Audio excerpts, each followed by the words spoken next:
ومن جاهد فإنما يجاهد لنفسه إن الله لغني عن العالمين. Baik, ini sesi yang ketujuh dari pembahasan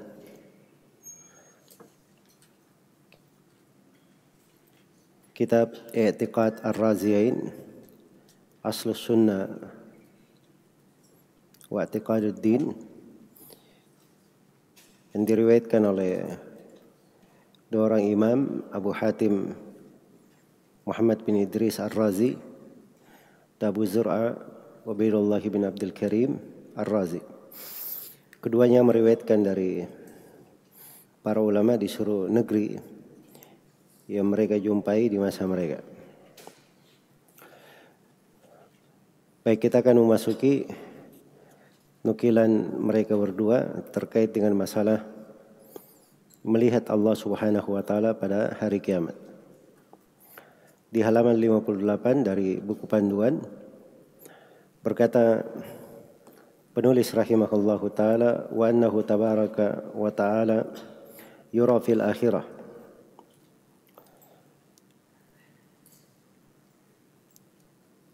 Yarahu ahlul jannati bi absarihim yasma'una kalamahu kaifa sya'a wa kama sya'. Kata beliau rahimahullah, sungguhnya Allah tabaraka wa taala akan dilihat di akhirat. Penduduk sorga akan melihatnya dengan mata-mata kepala mereka, serta mendengarkan kalamnya dengan kaifiat yang dia kehendaki, sebagaimana yang dia kehendaki. Baik, ini saya poinkan ada 6 pembahasan. Pembahasan yang pertama, penetapan bahwa Allah akan dilihat pada hari kiamat. Ru'yatullahi yaumal qiyamah, ru'yatul mu'minin rabbahum yaumal qiyamah. Dan ini dari usul ahli sunnah wal jamaah yang disepakati. Tidak ada silam pendapat akan hal tersebut, bahwa Allah Subhanahu wa taala akan dilihat oleh orang-orang yang beriman di hari kiamat. Dan keyakinan ini berdasarkan ayat-ayat Al-Quran, hadits-hadits Rasulullah sallallahu alaihi wasallam yang mutawatir, dan juga ijma' di tengah para ulama. Dan jangan dilupa bahwa buku ini nukilan-nukilan ijma', nukilan-nukilan kesepakatan para ulama. Iya. Adapun dalil dari Al-Quran yang menunjukkan bahwa Allah Subhanahu wa taala akan dilihat pada hari kiamat adalah firman Allah Subhanahu wa taala, wujuhu yawma idzin nadhirah ila rabbiha nadhirah.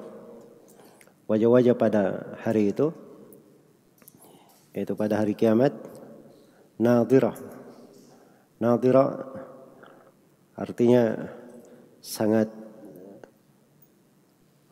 indah sekali, sangat indah, sangat bagus. Dari kata nadrah. Nadrah itu adalah sesuatu yang elok untuk dilihat, bagus untuk dipandang. Biasanya orang itu kalau dia sedang bergembira, dilihat pada wajahnya kegembiraan, keindahan. Iya. Ini penggambaran orang-orang yang akan melihat Allah Subhanahu wa taala pada hari kiamat. Dilihat wajah-wajah mereka sangat nadhirah. Kemudian diterangkan ila rabbiha nadhirah, kepada Rabb mereka, mereka melihat. Mereka melihat. Jadi ini tegas ya, menunjukkan bahwa Allah Subhanahu wa taala akan dilihat oleh kaum mukminin pada hari kiamat. Nadhirah di ayat ini maknanya hanyalah ru'ya, melihat. Karena itu konsekuensi bahasa Arab. Kalau nadhara ila, ada pakai kata ila, maka itu diartikan al-mu'ayana bil absar, melihat dengan mata. Melihat dengan mata. Karena itu dipakai bahasa ini di dalam Al-Quran di atas makna ini. Seperti ayat misalnya, Unduru ila thamarihi idha athmar. Lihatlah kepada buah apabila pohonnya telah berbuah. Jadi tidak bisa diartikan di situ nadhara bermakna menunggu, sebab buahnya sudah ada. Buahnya sudah ada. Tapi dan tidak bisa juga dikatakan lihatlah bermakna tafakkur. Tapi di situ hanya bermakna ru'yah, melihat dengan mata. Lihat dengan matamu buah itu. Begitu buah itu telah keluar. Iya. Begitu konsekuensi dari sudut bahasa. Dari sudut bahasa.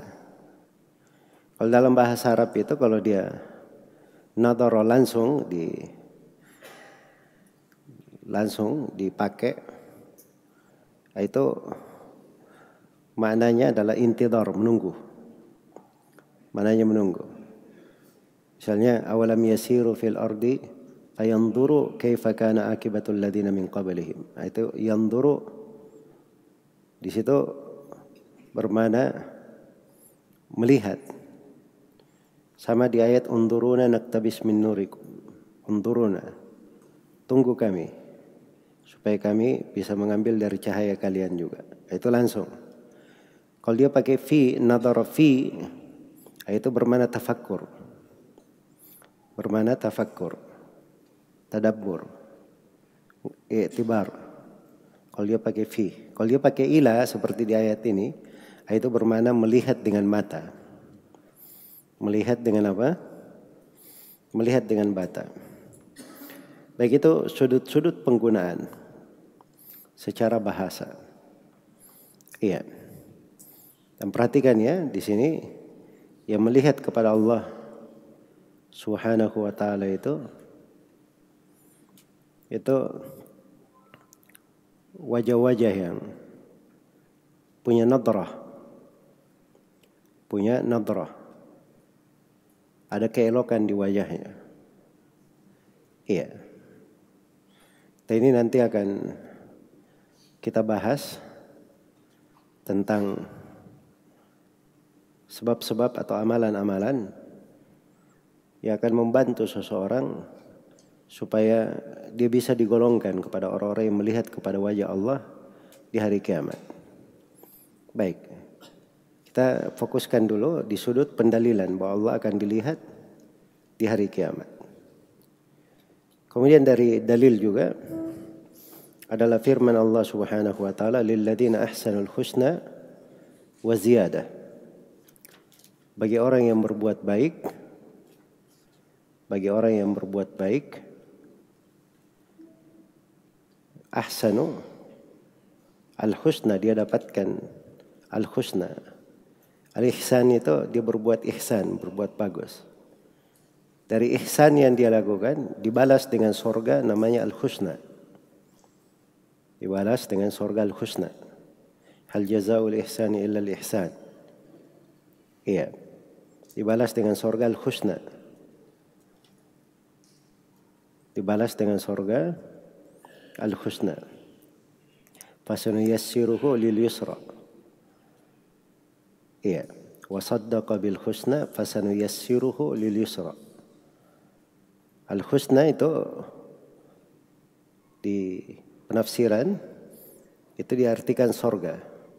Jadi orang yang berbuat baik di dunia ini, dia berislam, beriman, beramal salih, maka akan dibalas dengan al-husna, surga al-husna wa ziyadah, dan diberi tambahan. Baik sudah masuk ke dalam surga diberi tambahan. Apa tambahan itu? Tambahan ini ditafsirkan oleh Rasulullah sallallahu alaihi wasallam di dalam hadits di riwayat Muslim bahwa itu adalah melihat kepada wajah Allah Subhanahu wa taala. Demikian pula ditafsirkan oleh sejumlah sahabat. Tafsirkan oleh sejumlah sahabat Rasulullah sallallahu alaihi wasallam.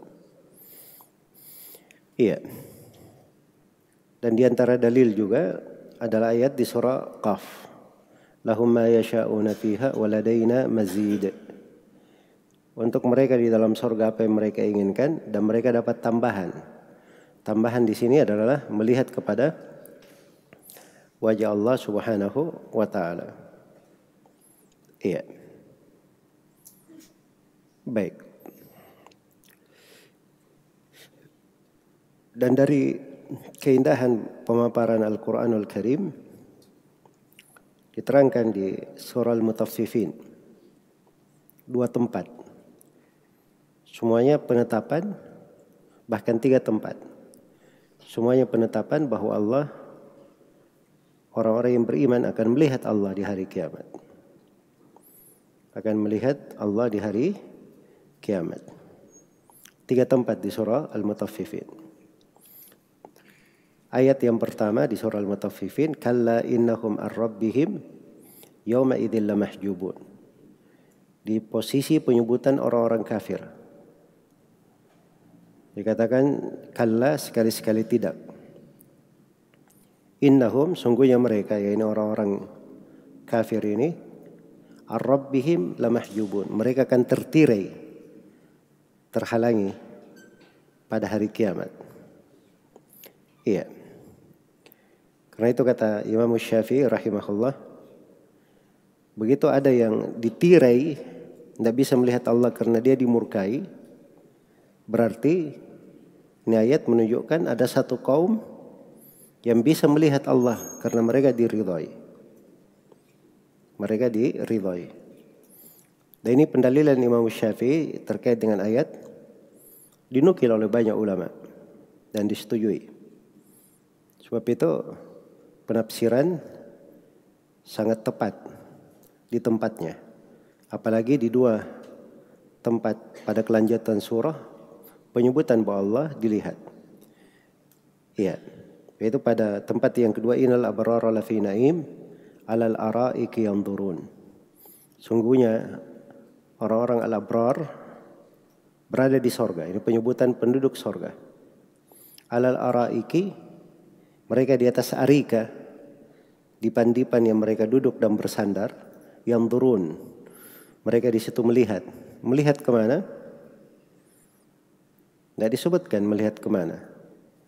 Tapi pelihatan yang paling besar nilainya di akhirat itu adalah melihat kepada wajah Allah Subhanahu wa taala.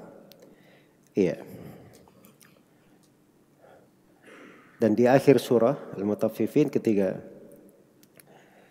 disebutkan tentang orang yang beriman, fal yawmal ladzina amanu minal kuffari yadhhakun 'alal ara'iki yanzurun. Pada hari ini orang-orang yang beriman sebaliknya, sebagaimana orang-orang kafir mengolok-olok mereka, menertawai orang yang beriman di dunia, maka di akhirat orang-orang yang beriman yang tertawa. Iya. Alal araiki yanzurun. Ditambah lagi mereka di atas arika melihat. Melihat berbagai kenikmatan, melihat wajah Allah. Nah, itu 3 tempat di dalam Al-Quran pendalilan bahwa Allah Subhanahu wa taala akan dilihat pada hari kiamat. Jelas ya? Baik. Kemudian adapun dari sunnah Nabi sallallahu alaihi wasallam, dari hadits Rasulullah sallallahu alaihi wasallam, ini banyak sekali dari riwayat hadits-hadits di dalam hal tersebut. Ibnu Al-Qayyim rahimahullahu taala menyebutkan bahwa itu diriwayatkan oleh hampir 30 orang sahabat Rasulullah sallallahu alaihi wasallam. Disebutkan nama-namanya oleh Ibnu Al-Qayyim di dalam kitab Hadil Arwah. Iya. Dan diterangkan riwayat-riwayat ini di berbagai buku yang meriwayatkan sunnah Rasulullah sallallahu alaihi wasallam. Di antara hadits yang populer adalah hadits Jarir bin Abdullah di riwayat Bukhari dan Muslim. Rasulullah sallallahu alaihi wasallam bersabda, "Innakum satarawna rabbakum kama tarawna al-qamara lailatal badr. La tudammuna fi ru'yatihi." Sungguhnya kalian akan melihat Rabb kalian sebagaimana kalian melihat bulan di malam purnama. La tudammuna fi ru'yatihi. Kalian tidak terhalangi, tidak ada dhaim di dalam melihatnya.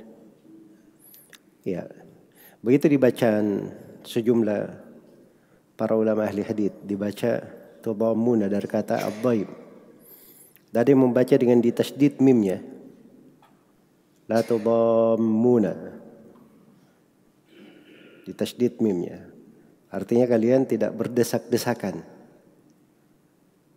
Sebagiannya berdesakan atau saling menghalangi di dalam melihatnya. Itu dua riwayat sahih.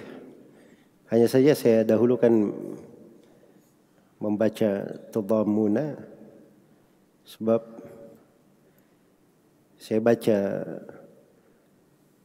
hadits-hadits tentang ru'ya ini kepada guru saya dan saya diarahkan untuk membaca dengan bacaan tanpa tasydid. Jelas ya? Tapi dari sudut pembahasannya di buku tentang syarah dan riwayat itu memang ada dua riwayat. Ada dua riwayat. Kemudian dikatakan oleh Nabi sallallahu alaihi wasallam, "Fa in istata'tum alla tughlabu ala salatin qabla tulu'i syamsi wa salatin qabla ghurubiha fafa'alu." Kalau kalian mampu untuk tidak terkalahkan,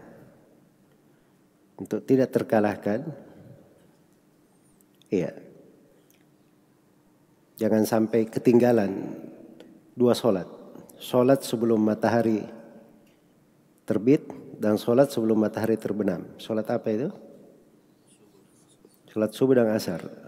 Itu ditegaskan dalam sebagian riwayat. Solat subuh dan asar. Maka lakukanlah hal tersebut. Ini tadi saya beri satu judul khusus tadi. Itu faedah dari riwayat. Bahwa seorang itu kalau mau sampai ke derajat tinggi, itu tidak ada yang datang gratis santai-santai. Harus ada amalan yang dilakukan. Ini dia ingin sampai ke derajat penduduk sorga. Sampai ke tingkatan dia melihat wajah Allah. Itu tidak datang begitu saja. Tapi harus ada amalan-amalan yang dia lakukan. Harus ada usaha dan upaya. Iya. Dan dari amalan di sini, ini yang diterangkan di dalam hadits ini. Suruh menjaga dua solat. Maksudnya penjagaan di sini bukan sekedar dia melaksanakan solat, tapi di antara solat 5 waktu dia sangat jaga solat subuh dan solat apa? Solat asarnya. Solat subuh dan solat asar. Berbagai hikmah para ulama ya disebut kenapa dijaga solat subuh dan solat asar. Disebut oleh Ibnu Rajab di dalam sebagian pembahasan beliau di Fathul Bari. Di syarah hadits ini ada riwayat dari sebagian sahabat yang menerangkan bahwa di waktu itu waktu kaum mukminin berjumpa dengan Allah dan melihatnya di pagi dan di mana? Di sore hari. Iya. Ada yang mengatakan selain daripada itu. Ada yang mengatakan selain daripada hal tersebut.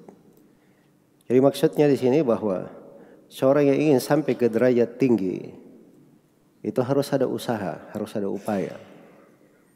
ada amalan yang diandalkan. Iya.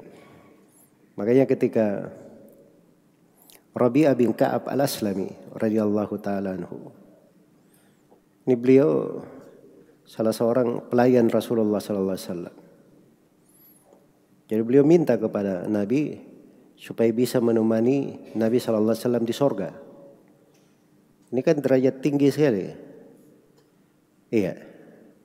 Dia tidak minta supaya diberi kedudukan Nabi sallallahu alaihi wasallam, tidak, tapi cuma minta supaya bisa menemani Nabi. Ya, menemani Nabi itu luar biasa ya. Sebab kalau dia menemani Nabi di sorga, berarti dia di sorga mana? Di sorga yang ditempati oleh Nabi juga. Maka Nabi berkata kepadanya, "Awaghaira dzalik, barangkali kamu minta yang lain saja." Itu permintaan besar sekali. Iya. Tapi kata Rabi'ah, "Huwa dak." Hanya itu yang saya inginkan ya Rasulullah. Itu semangat ya.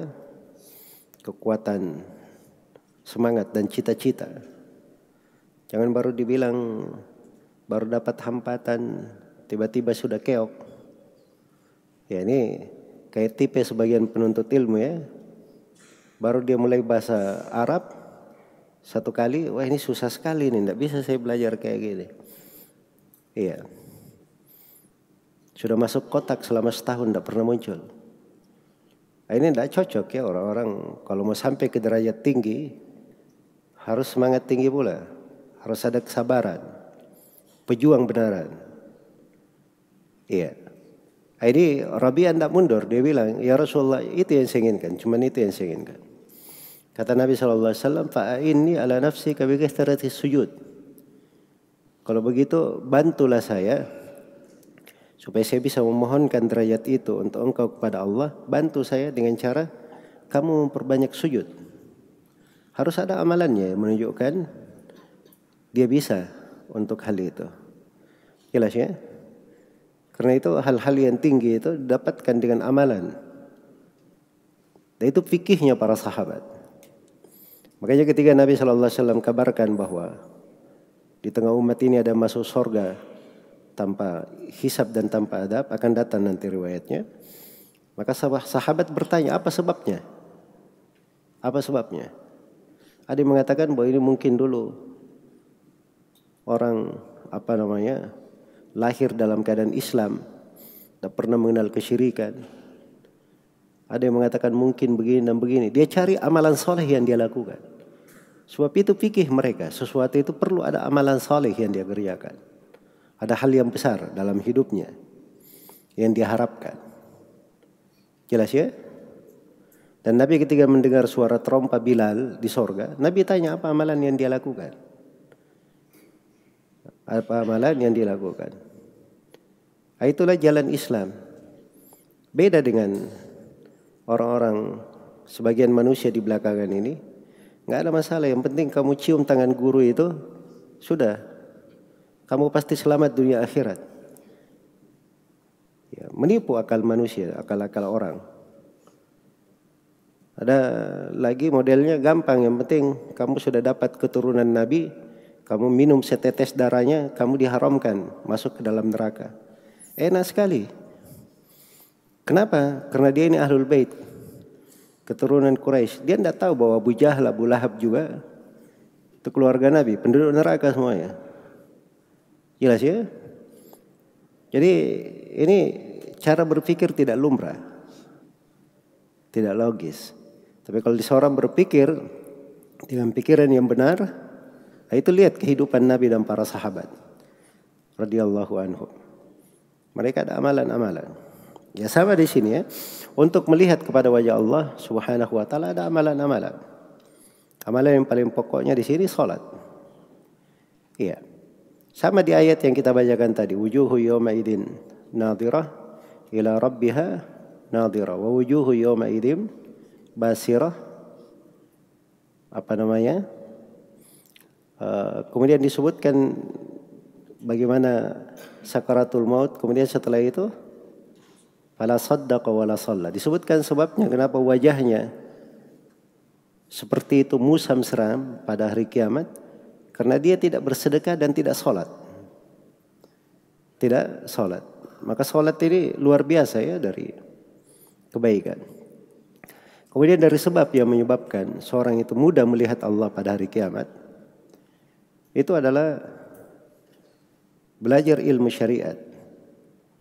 Sebab Rasulullah sallallahu alaihi wasallam bersabda, "Naddarallahu imra'an sami'a maqalati fawa'aha faballaghaha kama sami'." Allah memberi nadrah, keindahan di wajah seseorang. Dia mendengar satu hadis dari Nabi sallallahu alaihi wasallam, kemudian dia hafal, lalu dia sampaikan. Dia sampaikan sebagaimana dia dengar. Itu didoakan oleh Nabi supaya diberi nadrah, keindahan di wajahnya. Dan nadrah ini, keindahan di wajah ini bukan di dunia saja, di dunia dan di akhirat. Jadi kalau sifat ini melekat, dia pasti termasuk orang yang melihat Allah di hari kiamat. Pasti akan menjadi orang yang melihat Allah. Karena sifat orang yang melihat Allah, wujuhu yawma idin nadhirah. Iya. Kalau begitu, di sini ada pembahasan namanya sebab-sebab seorang itu dimudahkan bisa melihat Allah pada hari kiamat. Itu tambahan, nikmat tambahan. Baik. Kemudian saya kembali di pembahasan